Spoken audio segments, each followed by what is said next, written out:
So mayroon daw pong matinding gulo na nagaganap ngayon sa Senado. Alamin po natin mga sangkay kung ano ang nangyayari sa mga senador.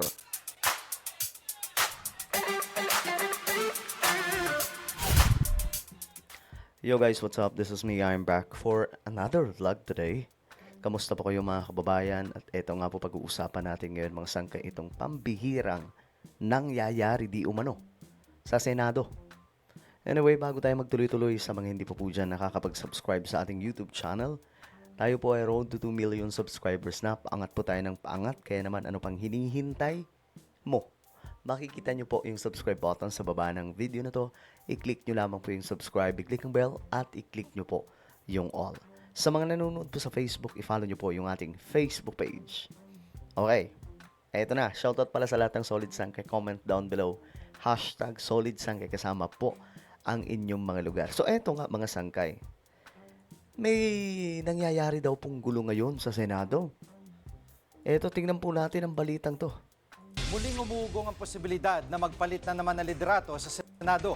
Live mula sa Senado, nangunguna sa balita si News 5 Senate Correspondent Mean Los Baños. Mean, saan galing ang bali-balitang yan at anong sabi ng mga senador tungkol dito?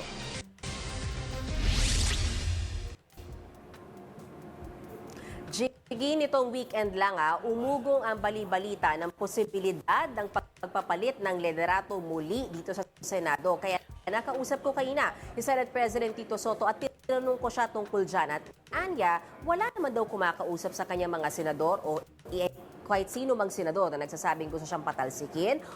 Okay.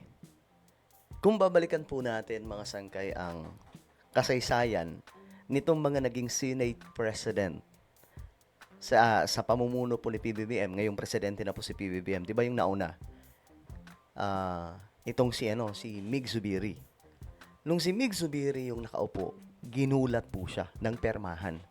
Pero bago po 'yun mangyari, mayroon pong umugong na balita. Chismis. Ganito. Mga sangkay, umugong na mayroong kudita na mangyayari, patatalsikin siya. Then, nagsalita din po mga sangkay noon, yung mga senador. Sabi nila, hindi totoo yan, wala naman daw ganon. Then suddenly, pagka next day, ayun na. Pagdating ni Chis Escudero, 'di ba? Yung pumalit si Chis Escudero. Nung si Chis naman, same na nangyari. Same ang nangyari. Okay ang lahat. Healthy ang lahat. Maayos ang lahat, di umano. Then umugong, pumutok ang chismis. Sabi doon sa chismis, meron daw pong magaganap na kudita. At patatalsikin, di umano. Si Senate President Chis Escudero. Nung tinanong yung mga senador at that time, tinanggi nila. Hindi totoo yan. Walang ganun. Kung sino man nagsabi nun, wala yun, wag niyong paniwalaan. Then suddenly, next day, tanggal si Chis Escudero. Pumalit si Tito Soto. Ngayon, eto na naman po tayo. Sa yugtong ito, si Tito Sen na naman. Umuugong na naman mga sangkay sa pamumuno niya, umuugong yung chismis. Napatatalsikin siya. Mukhang alam ko na ang susunod na mangyayari nito mga sangkay. Mukhang same story sa nauna, di ba?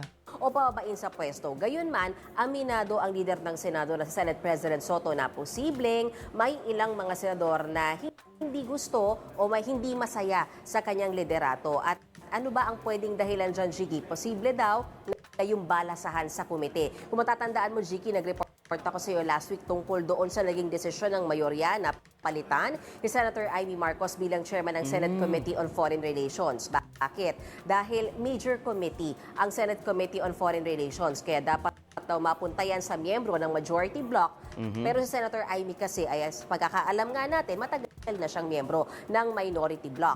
Pero sabi ni Senate President Soto, kumpiyansa naman siya at base sa kanya pakikipag-usap sa kanya mga colleagues dito sa Senado, solid ang suporta sa kanya ng majority block at hindi nga raw niya kailangan na magsagawa ng loyalty check dahil lagi rin naman niya nakakausap sa chat group yung kanya mga kasamahan dito sa Senado. Pero Jiggy, ano man daw ang mangyari, handa si Senate President Soto.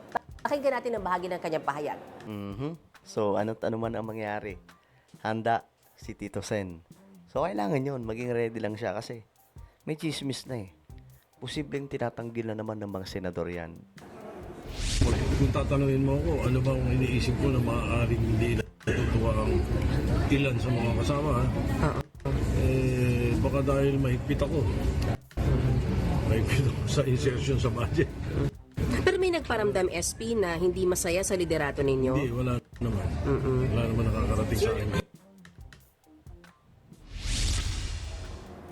Dahil daw mahigpit siya, baka daw patalsikin siya dahil sa ganun. Pag pinatalsik na naman siya, of course, magpapalit na naman po ng committee yan. Ng mga mga ano tawag dito. Kung sino ang uupo sa ganitong committee. 'Di ba? I'm sure mapapalitan po si Lacson dyan na siyang tumatayo sa Blue Ribbon. So, ganun na naman po mangyayari.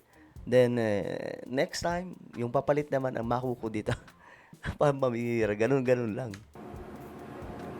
Jiggy, nito lamang weekend, may mga lumabas din na post sa social media, paramdam o tanong na posibleng araw ba na magkaroon na sa kauna-unahang pagkakataon ng unang babaeng Senate President o leader ng Senado.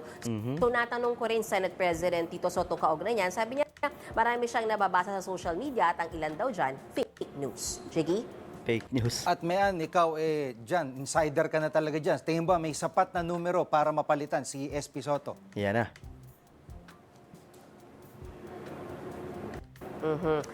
Na-interview namin mismo, Jiggy, sa Senate Minority Leader Alan Cayetano at siya mismo nagsabi, walang numero para patalsikin Senate President Tito Soto. Ilan ba kailangan, Jiggy?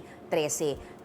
13 at pataas o mas marami sa 13 ang kailangan para makapagpatalsik or makapagpalit ka ng liderato dito sa Senado. And so far, wala raw ganyang numero. Gayun man, kinumpirma ni Senator Alan Cayetano na tuloy-tuloy ang pag-uusap at discussions ng minority bloc na may malaking numero. Jiggy, siyam sila. At pinag-uusapan kung kaugnay sa direksyon na tinatahak ngayon ng Senado, kamusta ba ang liderato? Masaya pa ba sila o hindi? Narito ang bahagi ng pahayag ni Senate Minority. Pero sinabi ni tawag dito, ni Alan Cayetano na not today.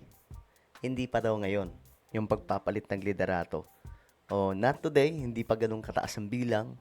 So mukhang, hindi natin alam, malay natin, ginagapang pala yun sa loob. 'Di ba? Then, pero kung ako yung senador, okay na ako, taga-upo. Parang wag naman yung kagaya ni Lito Lapid na taga-upo lang. Wala gaanong nagagawang batas. Siyempre, taga-upo pero gumagawa ng batas. Mataas ang responsibilidad ng pagiging Senate President, no? Pero kaya nga lang, mga sangkay, eto ngayon, parang gustong maagaw po ito ng kabilang kampo kasi nga po, marami sa mga senador naiipit at mostly naiipit sa flood control, corruption. At mukhang kung siguro sa tingin nila kung sila ang papasok diyan, mapoproteksyon na nila yung mga tropa nila. Leader Alan Peter Cayetano. It's rumors until it's there, di ba? There's always discussion.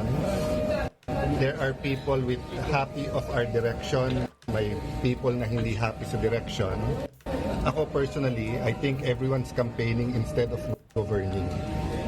So it's really, do you get 13 people of like minds? But as of today, wala pa yung 13 na yan or yung 13 hindi present. Yung ibang mga senador, anong reaksyon dito sa usaping ito? Jiggy, si Senator Erwin Tulfo, yung sinasabing papalit kay Senator Amy Marcos bilang chairman ng Senate Committee on Foreign Relations, sinasabi niya, wala siyang nakikitang dahilan bakit kailangan magpalit ng liderato ang Senado sa pagkakataong ito. Natanong din namin kanina si Senator Risa Hontiveros, Senator Jeeve Ejercito na parehas na member ng majority bloc. Tinanong namin, meron bang nangangampanya o kumausap sa kanila para magpalit ng liderato? Ang sagot nila, wala. Habang si Senate President Pro Tempore Ping Lacson, nakasanggang dikit ni Senate President Tito Soto, sinalag ang mga balita ng kudeta at tinawag nga niya na chismis lang yan at inihalin tulad sa isang continuing crime nga raw, yung mga threats ng pagpapalit ng Senate President. Yan muna ang latest mula Okay, so ayun, mga sangkay, negative pa raw. Pero, hindi natin alam, baka nga ngayong araw, mga sangkay, mangyayari yung kudeta, bigla na lang natin malaman, di ba? Mayroong na manunumpa na bago. Di ba? Pero, ayan na nga po mga sangkay, alam niyo na, bawat kampo may agenda. So, kanino kayo panig? Anong inyong opinion? Comment down below. Meron tayong YouTube channel. Ito po ay Sangkay Revelation. Hanapin nyo po ito sa YouTube ngayon din. Kapag nakita nyo na, i-click nyo po yung subscribe, i-click ang bell, at i-click nyo po yung all. Ako na po ay magpapaalam. Mag-iingat po ang lahat. God bless everyone.